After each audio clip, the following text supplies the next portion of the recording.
My name is Ethan, and I'm a photographer. I took a trip last year with my wife to the Colorado mountains for an art project. My wife is also an avid skier, so she talked me into adding skiing into the trip. We had the option to book a room at a ski resort or rent out a private log cabin. The second one seemed more romantic, so I picked that one. Plus, it didn't hurt that it was cheaper. The cabin was nothing luxurious or anything. It was a single floor, 4-room little thing. A 2-person bedroom, a small living room, a kitchen, and a bathroom. It may have been small, but the actual idea of being secluded in a warm log cabin during a blizzard was amazing. However, the storm was interfering with the cable signal, so we didn't have much to do this one particular evening.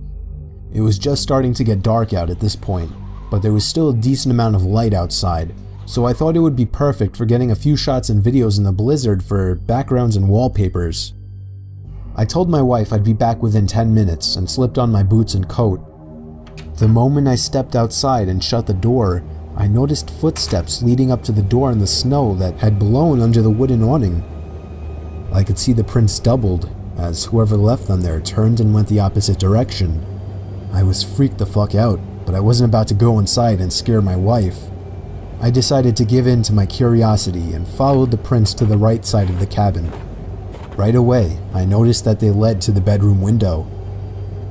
My heart froze in fear when I saw this. I could see my wife sitting on the bed using her iPad. She noticed me and I waved. She laughed.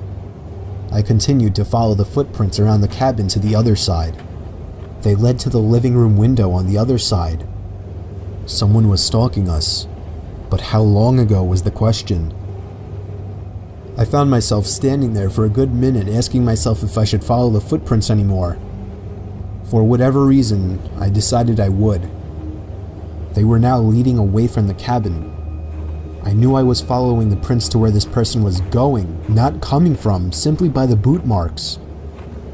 I followed the prints away from the opening and into the trees. That was where I saw him. A man wearing a black coat facing a tree, slouched down looking at the ground. He was still as a statue, and I could see the snow piling up on his hood and shoulders. I froze in my tracks, trying not to make a sound. I would have thought to ask him if he needed help otherwise, but this guy was just standing there not doing anything, like some kind of deranged freak. I started to gradually move backwards without even turning around, making sure this man didn't turn around or notice me. When I got at a visual distance, I turned around and stomped through the snow back to the cabin.